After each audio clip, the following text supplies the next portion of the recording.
पीछे back stage पर उनको किसी भी तरह के कोई भी इंट्रोडक्शन की जरूरत नहीं है। आप सब लोग उनको बहुत अच्छे से जानते हैं और उनको बहुत प्यार करते हैं। Please give an energetic and warm welcome to the one and only doctor Vikas Divya Kirti sir.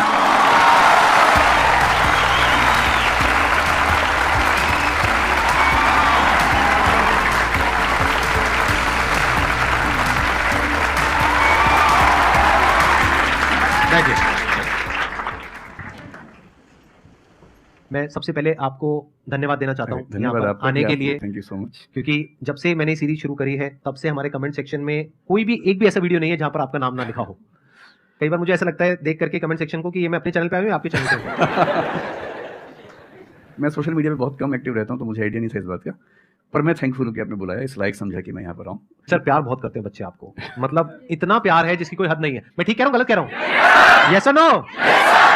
सो अब आप लोग जो चाहे जैसे चाहे इनसे क्वेश्चंस पूछ सकते हैं। सर लाइफ में जब भी कोई सिचुएशन आती है कि जिसमें दो रास्ते, एक प्रैक्टिकल और एक इमोशनल, तो बैलेंस आउट कैसे करना है? इमोशनल और प्रैक्टिकल में हमेशा विरोध नहीं होता है, कभी कभी साथ भी चल सकता है। और सिर्फ इमोशनल कुछ नहीं होता, सिर्फ प्रैक्टिकल कुछ नहीं होता, प्रपोर्शन का डिफरेंस होता है। जब इमोशंस आपके दिमाग पर बहुत हावी हों तो फैसला करने से बचना चाहिए, स्पेशली बड़ा फैसला। छोटा तो ठीक है कि आपके दोस्त ने कहा कि दोस्त नहीं एक फिल्म देखेगा मेरे साथ, आप इमोशनल हो जाके देख ली फिल्म, क्या हो गया, कोई नुकसान नहीं होगा। पर कोई ये कहे कि तुम मुझसे प्यार नहीं करते, शादी नहीं कर सकते मुझसे और हमने शादी करनी, ये ठीक नहीं है। सिर्फ इमोशंस में आके बहुत बड़ा फैसला मत कीजिएगा, चाहे वो करियर का हो, चाहे पार्टनर का हो, चाहे कोई भी फैसला हो। प्रैक्टिकल इतना नहीं हो जाना है कि आप मशीन, रोबोट या पत्थर बन जाएं, क्योंकि आप कितने भी सक्सेसफुल हो, यदि आप इमोशनली सक्सेसफुल नहीं है, इमोशनली स्टेबल नहीं है, इमोशनली वेलबींग के स्टेट में नहीं है, तो आपकी सक्सेस किसी काम की नहीं है, एकदम मीनिंगलेस है। So the success in totality needs emotional happiness, emotional stability as well. इसलिए इमोशंस को खारिज करके जिएंगे तो शायद कुछ अचीवमेंट्स बड़ी हो जाएं, पर वो किसी काम की नहीं है। केवल इमोशंस पे चलेंगे तो हो सकता है कि अचीवमेंट जिंदगी में ज्यादा हो ना पाए। तो बैलेंस की बात है। सबसे अच्छा तरीका है जब बहुत इमोशंस हो, इंटेंसिटी बहुत ज्यादा हो, सिर्फ एक तरीका मैं जो अपनाता हूँ, उस क्षण में फैसला नहीं करना है। कुछ भी हो, कोई कितना भी प्रेशराइज करे, सिर्फ इतना बोलिए कि मैं 24 घंटे बाद बताऊंगा आपको, थोड़ा सोचूंगा इस बारे में। और यदि आपने उस मोमेंट से खुद को बाहर निकाल लिया तो फिर आप डिटैच होकर देख पाएंगे, और थोड़ा सा प्रैक्टिकल एलिमेंट भी रहे, इमोशनल एलिमेंट भी रहे, वो फैसले सबसे अच्छे रहेंगे लाइफ के लिए। मैं आपको एग्जांपल से बात समझाता हूँ। ऐसे लोग जो तैयारी कर रहे थे, अफेयर में थे, एक का सिलेक्शन हो गया, अब उसके सामने क्राइसिस ये है, स्पेशली किसी लड़की का हो गया, लड़के का नहीं हुआ। अब हमारी सोसाइटी में ना, लड़की ऊंचे पद पे हो, लड़का ना सफल हुआ हो तो बड़ा मुश्किल है सोसाइटी में, उनको शायद दिक्कत नहीं है। अब वो लड़की प्रैक्टिकल नहीं है कि मैं तुमसे शादी करूं ये कह के अगर हट जाती है और शादी करती है किसी ऐसे व्यक्ति से जो बहुत सफल है। I know many such people personally, मैं नाम नहीं बोल सकता किसी का। मैंने जनरली पाया है कि वो लोग लाइफ में बहुत फ्रस्ट्रेशन में रहे बाद में, क्योंकि सफलता के नाम पर, प्रैक्टिकल होने के नाम पे ऐसे व्यक्ति को चुना जिसके साथ वो रह नहीं सकते ठीक से। और मैं ऐसे कई लोगों को जानता हूं जो IAS बने, IPS बने, जिनको करोड़ों रुपए के दहेज के ऑफर्स आए, साफ ठुकरा के कहा कि मैं जिंदगी एक ही व्यक्ति के साथ गुजार सकता हूं जो मेरे साथ है, और हैं बहुत खुश हैं। अब कोई कह सकता है उनके परिवार में कि इसने प्रैक्टिकल फैसला नहीं किया, इमोशनल फैसला किया, पर अल्टीमेटली किसी चीज की वैल्यू क्या है? आपकी लाइफ बेहतर हो। यूट्यूब पे जिसके 1 लाख भी सब्सक्राइबर्स होते हैं वो मोनेटाइज करता है, 1 लाख क्या जब मिनिमम हो सकता है, खूब पैसा कमाते हैं, ब्रांड प्रमोशन करते हैं, साबुन तेल बेचते हैं बीच बीच में। आपका चैनल तो शायद देश में सबसे बड़ा चैनल है, आप चाहें तो कितना नहीं कमा लेंगे। मुझे कुछ दिन पहले एक एजेंसी के लोग मिले जिन्होंने बताया कि इनकी जैसी ख्याति है उस लेवल पर महीने में कोई 5-10 करोड़ भी कमाना चाहे तो कमा सकता है आराम से इस यूट्यूब चैनल से। तो मैंने पूछा कि वो कौन सी चीज़ है जो आपको इतना मजबूत बनाती है कि आप नहीं इस रास्ते पर जाते, मैं वो जानने में इंटरेस्टेड हूँ। तो 10 मिनट की बात के बाद मैं समझ में आ गया, क्योंकि अल्टीमेटली अगर मैं अपनी वैल्यू के खिलाफ चला गया तो खुश कैसे हो जाऊंगा? पैसा मुझे कैसे खुशी देगा जब मैं ही नहीं रहा, तो खुशी किस बात की? इसलिए इतना प्रैक्टिकल मत होना कि अपनी माँ के, पिता के, भाई बहन, दोस्त जो प्रेमी प्रेमिका है उनके इमोशंस के साथ खेलने लगो। इतना प्रैक्टिकल कभी मत होना, इतना इमोशनल मत होना कोई आपको बेवकूफ़ बना सके, बात बात पर बेवकूफ़ बनाता रहे। और बैलेंस जिंदगी जो है ना वो मध्य मार्ग में है, जिंदगी एक्सट्रीम पे नहीं है, मध्य में है। तो प्रैक्टिकल और इमोशन का बैलेंस रखिए, लाइफ बढ़िया होगी।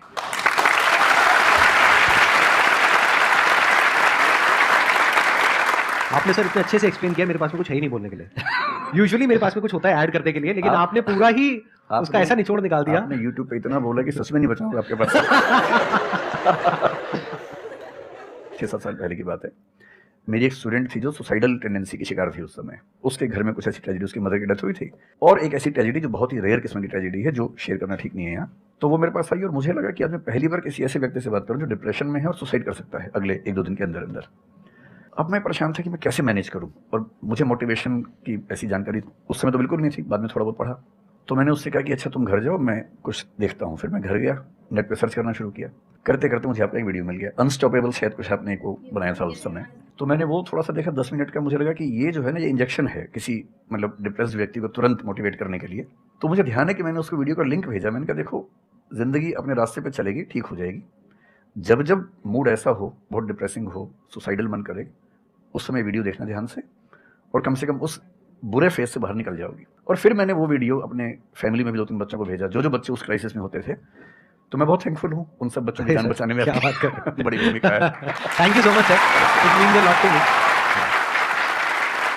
ये तो आपने बहुत बड़ी बात कह दी सर, मेरे लिए बहुत बड़ी बात है ये। नहीं, कई बच्चों की जान बचाई होगी आपने ज़रूर। जो वो एक मोमेंट होता है, उस मोमेंट में कोई बचा ले तो लोग बच जाते हैं, वो मोमेंट क्रॉस हो जाए तो फिर चीज़ें बिगड़ जाती हैं। हेलो सर, नमस्ते नमस्ते। Sir, both of you. मैं हमेशा से आप दोनों की बहुत फ़ैन रही हूँ।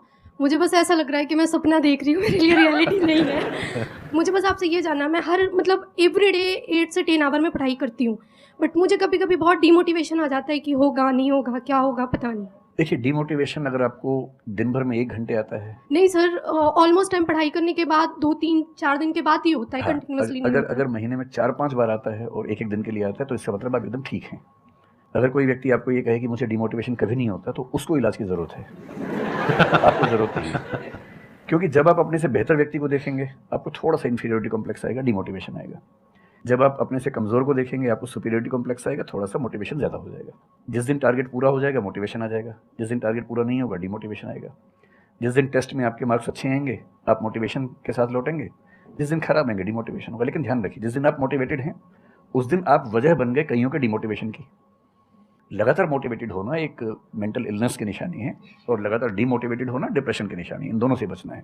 तो डीमोटिवेशन की बहुत हाइप है, इतनी हाइप की ज़रूरत नहीं है। थोड़ा बहुत हो, एंजॉय कीजिए उसको।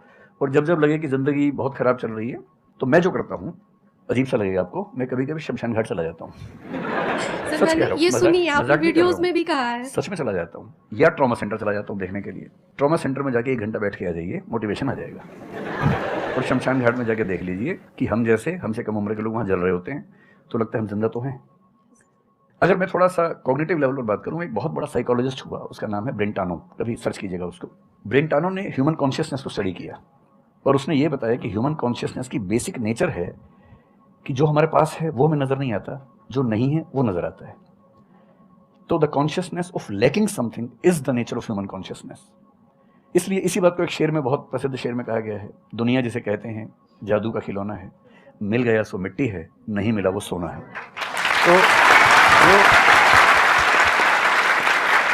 तो जो आपको नहीं मिलेगा ना, हमेशा बड़ा होकर दिखेगा, जो मिलेगा छोटा हो जाएगा। तो ईमानदारी इसमें है कि जब जब डिमोटिवेशन और डिप्रेशन हो, कागज़ लेके बैठ जाइए और एक तरफ लिखिए, मेरी ज़िंदगी में ऐसा क्या क्या है जो दूसरों के पास नहीं है। पेज भर जाएगा पूरा। तो जो है उस पर ध्यान दीजिए और एंजॉय कीजिए। मेरा क्वेश्चन है कि आजकल बहुत लोग बोलते हैं कि एजुकेशन सिस्टम हमारा पुराना हो गया है, और बहुत लोग बोलते हैं कि इसे चेंज करना चाहिए, और ये सारी चीज़ें बहुत पुरानी हो रही है जो हम अभी करंटली पढ़ रहे हैं।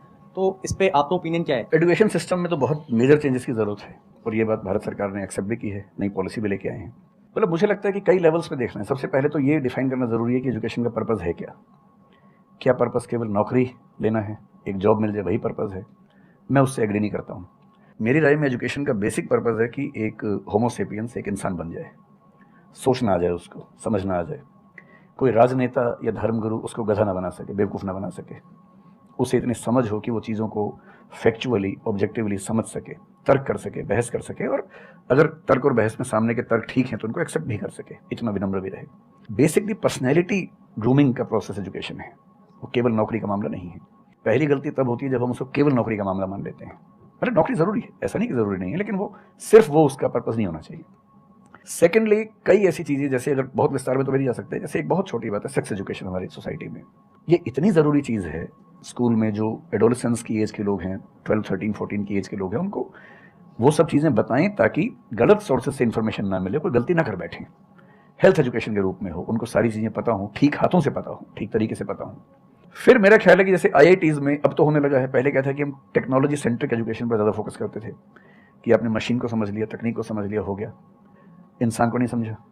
टेक्नोलॉजी पढ़ने वाले लोग समाज और इंसान से एकदम कटे हुए थे। अब तो ह्यूमैनिटीज़ के कुछ सब्जेक्ट्स पढ़ाने की परंपरा शुरू हो गई है। एक होलिस्टिक एजुकेशन हो, ह्यूमैनिटीज़ वाला बच्चा केवल हिस्ट्री, पॉलिटिकल साइंस, सोशियोलॉजी पढ़ता है, उसको कोडिंग का सी भी नहीं आता, टेक्नोलॉजी बिल्कुल नहीं आती उसको MS एक्सेल भी नहीं पता क्या होता है। टेक्नोलॉजी वाला सिर्फ टेक्नोलॉजी पढ़ता है, वो ह्यूमन ब्रेन को नहीं पढ़ना चाह रहा, सोसाइटी को नहीं पढ़ना चाह रहा। क्यों नहीं एक ऐसी शिक्षा हो जिसमें एक इंटीग्रेटेड अप्रोच हो, होलिस्टिक अप्रोच हो, कि हम खुद तय कर सके कि किस किस एरिया में हमें ज़्यादा जाना है और एक बेसिक अंडरस्टैंडिंग हर चीज़ की हो। तो बेसिक 3 फार्मूले माने जाते हैं। एक यूनिवर्सलाइजेशन ऑफ प्राइमरी एजुकेशन है कि 10वीं क्लास तक की शिक्षा हर बच्चे को मिले, ठीक से मिले। वोकेशनलाइजेशन ऑफ सेकेंडरी एजुकेशन, यानी 11वीं 12वीं की पढ़ाई का पर्पज़ है कि बच्चा ये समझ पाए कि उसको ज़िंदगी में आगे कहाँ जाना है। और फिर जो हायर एजुकेशन है वो सबको करने की ज़रूरत नहीं होनी चाहिए, वो शौक पूरा करने के लिए नहीं है, वो शादी का वेटिंग रूम नहीं है, वो उसके लिए है जिसको सच में आगे पढ़ना है, वो उतना पढ़े, सब्जेक्ट चूज़ करे और फिर उसमें गहराई से रिसर्च करे, ताकि डेवलपमेंट के रास्ते पर अब बढ़ें। हम एजुकेशन के मामले में बहुत बुरी स्थिति में हैं। मैं तो जिस उम्र में हूँ, मेरा अब तो पर्पज़ भी ये बन गया है कि अब मैं उसी पे कुछ काम करूँ। एक यूनिवर्सिटी शुरू करने की योजना मेरे मन में है, इनसे मैंने शेयर भी किया था। और मैं जिस तरह का विश्वविद्यालय सोचता हूँ, वो नौकरी देने के पीछे पागल नहीं होगा, वो होमो सेपियंस को कायदे का इंसान बनाने की कोशिश करेगा। नौकरी तो उसका एक पार्ट है। मतलब आप जितने भी सफल लोगों को देखेंगे जनरली, जैसे मैंने इनसे पूछा, ये जिस फील्ड में सफल हैं, इनका जो करियर है, अगर मैं इसको छोड़ भी दूँ तो अदरवाइज भी जो इनका करियर है वो उस विषय से जुड़ा हुआ नहीं है जो इन्होंने पढ़ाई ग्रेजुएशन में। मेरा भी नहीं है, आमतौर पर किसी का भी नहीं है। 90% लोगों को मैं देखता हूँ जो सक्सेसफुल हैं, उनके ग्रेजुएशन के सब्जेक्ट में और लाइफ की फील्ड में कोई लिंक नहीं है।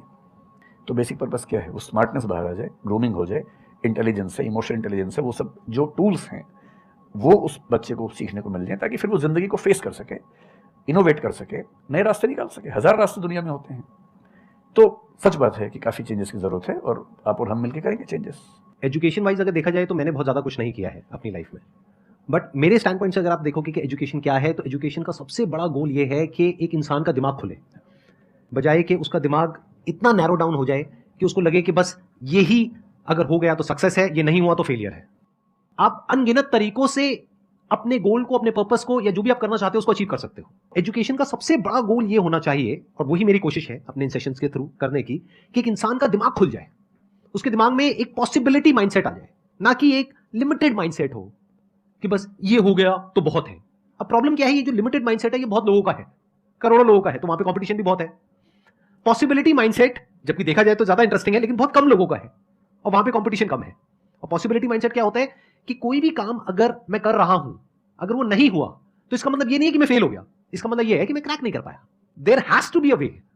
ये एजुकेशन काम अगर कर दे तो रियल एजुकेशन हो गई हमारी। मतलब एक इंसान को, सॉरी, थॉमस एडिसन बल्ब के आविष्कार में लगा हुआ था, हाँ जी, 1000 बार फेल हुआ। तो किसी ने उससे पूछा कि यार तुम बार बार करते होता तो है नहीं, तुमसे क्यों कर रहे हो? तो उसने पता है क्या कहा?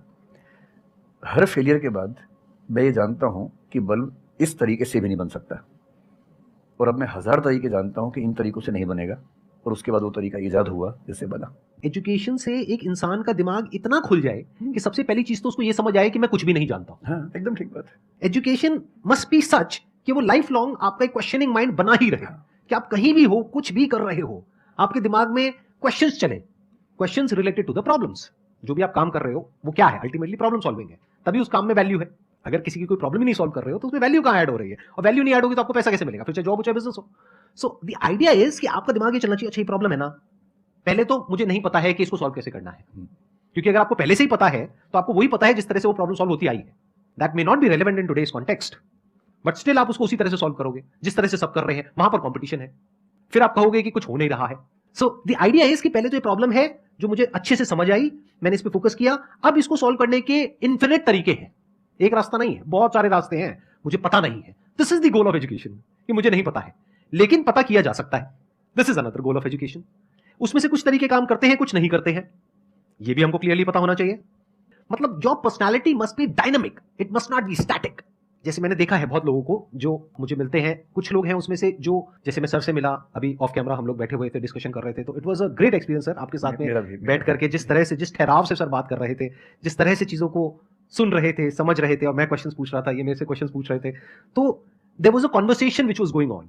On the other hand there are some people जिनसे मैं कभी कहीं मिला तो उनकी अप्रोच क्या है कि मुझे सब पता है, वो गड़बड़ हो जाती है। शिक्षा की दुनिया में बहुत प्रसिद्ध कहावत है, भारतीय अगर परंपरा में देखें तो विद्या ददाति विनयम में एक बहुत प्रसिद्ध कथन है। अगर कोई पढ़ा लिखा आदमी अपने ज्ञान की वजह से अहंकार करे तो मान लीजिए कि वो पढ़ा लिखा नहीं है, पढ़ाई उसके दिमाग पर हावी हो गई है, अभी उसको अंदाज़ा नहीं है कि कुल संसार के ज्ञान में उसकी हिस्सेदारी डेसिमल में भी नहीं है। और जिसको ये पता है कि मेरा ज्ञान बहुत करना, वो विनम्र ही रहेगा। और इसलिए जो बड़े प्रोफेसर्स हैं, अगर आप कभी सुनेंगे, मैं जानता हूँ, मैं यूनिवर्सिटी में जब पढ़ता था, सबसे बड़े प्रोफेसर क्या बोलते थे कि मैं इस विषय का विद्यार्थी हूँ, कभी नहीं बोलते थे कि मैं प्रोफेसर हूँ। इतना साहस किसी में कैसे कि मैं प्रोफेसर हूँ? अरे आप जिंदगी भर स्टूडेंट बने रहेंगे तो ही काफ़ी है, उससे बड़ी बात तो सोचनी भी नहीं चाहिए। बहुत बड़ी बात है।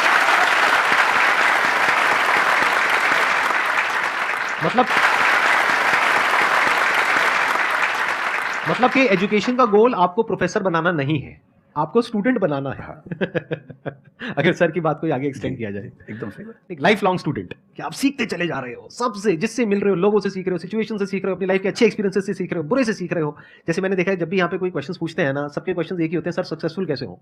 अभी मैंने आज तक ये क्वेश्चन नहीं सुना किसी का भी जो इससे बड़ा क्वेश्चन है, जो आप रिलेट कर जाएंगे कि सर सक्सेस हमारा दिमाग खराब किस तरीके से करती है, या सक्सेस का क्या माइनस पॉइंट है। सही बात। सक्सेसफुल होने से बड़ा है मीनिंगफुल होना, सार्थक होना। सफल होना छोटी बात है, सार्थक होना ज़्यादा बड़ी बात है। सर मेरा क्वेश्चन ये है कि लाइफ में बहुत सारे सर्कमस्टांसेस आते हैं जहाँ पे मतलब हमें ये लगता है, बहुत सारे नेगेटिव थॉट्स आते हैं कि मतलब आगे कैसे बढ़े, how to get rid of fear of failure. Sir कैसे हम इसको हैंडल करें? अगर हम कोई किसी चीज़ को शुरू करना चाहते हैं सर, तो हमारे दिमाग में बहुत सारे नेगेटिव थॉट्स चलते रहते हैं, हो पाएगा नहीं हो पाएगा, बहुत तरह के नेगेटिव क्वेश्चंस आते रहते हैं सर, तो इसको कैसे हैंडल करना है सर इस सिचुएशन को? फियर ऑफ फेलियर थोड़ा सा ठीक भी है, ये हमें रोकता है उन दिशाओं में जाने से जहाँ हमें जाना भी नहीं चाहिए। जैसे मान लीजिए मैं सोचूं कि मैं फुटबॉल प्लेयर बन जाऊं, मुझे पता है कि नहीं बन पाऊंगा, मेरी फिटनेस वैसी नहीं है, तो मुझे ये फियर रोक लेगा, ठीक बात है ना। ये ज़रूरी नहीं है कि आप दुनिया में हर चीज़ के लिए ठीक हो, हर किसी का एक पैकेज है, हर किसी का जो एट्रीब्यूट्स हैं या वर्च्यूज़ हैं उन सबका एक पैकेज है। We can be good at few things, we can be best at may be one thing, we can not be best at everything. तो ये बहुत ज़रूरी है कि अपने एप्टीट्यूड को देख के हम सिलेक्शन करें कि हमें कहाँ जाना चाहिए, ठीक है। अगर सिलेक्शन कर लिया है तो फिर फियर ऑफ फेलियर होने की वजह ये है कि या तो आप जो कंपटीशन है उस पर ज़्यादा फोकस कर रहे हैं, अपनी स्ट्रेंथ पे कम फोकस कर रहे हैं।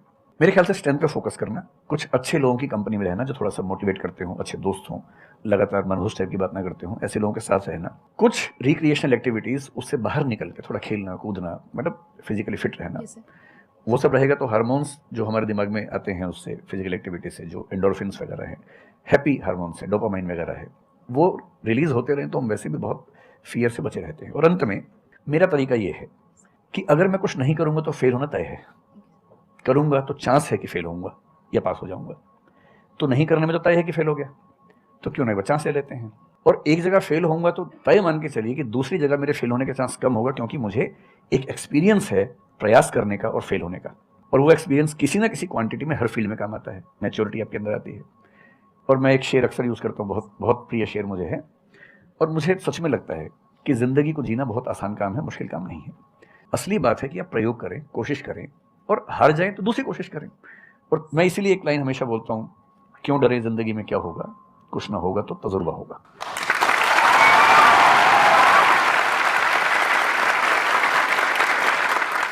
मुझे भी सर के जैसे मोटिवेशनल स्पीकर बनना है सर, पर मैं ये सोचती हूँ कि अगर मैं वीडियो बनाऊंगी, कंटेंट बनाऊंगी, तो संदीप सर को छोड़ के या फिर बहुत बड़े बड़े मोटिवेशनल स्पीकर्स हैं उनको छोड़ के मुझे देखेगा कौन। मतलब ये मेरे अंदर थॉट्स आते हैं कि अभी मेरा मतलब मैं 19 ईयर की हूँ, तो मैं जब वीडियो कंटेंट बनाऊंगी तो मैं कुछ, मुझे ऐसा मतलब मेरे अंदर ये थॉट है कि मैं कोई बड़ा आदमी नहीं हूँ या फिर कुछ बड़ा नहीं हूँ, तो मैं ये वीडियो कैसे डाल सकती हूँ, लोग क्या सोचेंगे कि मतलब तू ये तो खुद कुछ नहीं है और लोगों को मोटिवेट कर रहा है, ऐसा मेरे अंदर थॉट आता है। पहले या तो कुछ कर लीजिए ज़िंदगी में, उसके बाद मोटिवेट कर लीजिए, और नहीं तो मोटिवेशन एक पूरी साइंस है, साइकोलॉजी से जुड़ी साइंस है, उसको ठीक से पढ़ के रिसर्च करके उससे बात कीजिए। शुरू में तो जब इन्होंने भी शुरू किया होगा, कहाँ शुरू में लोग जानते होंगे, बड़ी लंबी स्ट्रगल होती है किसी भी फील्ड में, इतनी लंबी स्ट्रगल है। देखिए जो आदमी सफल है ना, आप ये जो हमारा वर्तमान है ये ऐसे ही नहीं बन गया है। हर सफल आदमी का एक बहुत लंबा अतीत होता है जिस पर नज़र किसी की नहीं होती है। और बशीर बद्र ने एक बड़ी गहरी बात कही थी, ये फूल मुझे कोई विरासत में मिले हैं, तुमने मेरा कांटों भरा बिस्तर नहीं देखा। कितने साल तक ये लहूलुहान हुए होंगे, रोज़ छिला होगा शरीर, तब जाके लोगों ने पहचानना शुरू किया होगा। लगातार काम करने से, जिसको कंसिस्टेंसी कहते हैं, परसिवरेंस कहते हैं, बात बनती है, आपकी भी बनेगी। मैं तो कई ऐसे लोगों को जानता हूँ जिन्होंने एकदम स्क्रैच से शुरू किया और उसके बाद टॉप पे पहुंचे। आपने अपने क्वेश्चन में दो बातें टच करी, एक कि आपको मोटिवेशनल स्पीकर बनना है, एक है कि फियर ऑफ फेलियर है। एक तो ये फियर ऑफ फेलियर को हटाइए, अगर आपको मोटिवेशनल स्पीकर बनना है तो अपने माइंडसेट को रखिए एक्सपेरिमेंटल माइंडसेट। आप ये समझिए life is like an experiment. एक साइंटिस्ट का माइंड कैसा होता है, वो ये थोड़ी ना सोचता है कि मैंने ये एक्सपेरिमेंट किया, फेल हो गया तो क्या होगा। उसको पता है failure is the part of success. जब तक 20-30 बार, 50 बार, 100 बार कोई एक्सपेरिमेंट फेल नहीं हुआ, इसका मतलब वो कुछ नया ट्राई नहीं कर रहा, इसका मतलब वो तो रिपीट कर रहा है। जैसे स्कूल में बच्चे करते हैं लेबोरेटरी में कि बुक में देखा बस उसको कॉपी किया, तो दोनों में फर्क हो गया ना। एक है कुछ नया डिस्कवर करना, कुछ नया क्रिएट करना, एक है जो क्रिएट हो चुका है उसको रिपीट करना। तो you are talking about becoming a motivational speaker. तो अगर आप मेरे जैसे बनेंगे तो कोई क्यों देखेगा आपको? आपको तो अपने जैसा बनना पड़ेगा ना। तो अब उसमें क्या करना पड़ेगा? अब आपको क्या पता कि आपके अंदर ऐसा क्या है जिसको लोग देखना चाहें? उसके लिए तो एक्सपेरिमेंट करना पड़ेगा, ट्राई करना पड़ेगा। एक तरह से आप वीडियो बना के डालोगे, कोई नहीं देखेगा। दूसरी तरह से बना के डालोगे, कोई नहीं देखेगा। फिर तीसरी तरह से, फिर चौथी तरह से। हो सकता है 6 महीने बाद, 1 साल बाद, 2 साल बाद जा करके कहीं थोड़ा सा कुछ ऐसा क्लिक हो जाए जो हो सकता है आपको लग रहा था कि शायद ये नहीं होगा और वो क्लिक हो जाए। बट ये सब होता उसी के साथ में जो कुछ कर रहा होता है, जो कुछ ट्राई करता है। जैसे ट्राई करोगे तो हो सकता है हो जाए, नहीं करोगे तो पक्का है नहीं होगा, जैसा भी सर ने थोड़ी देर पहले कहा था।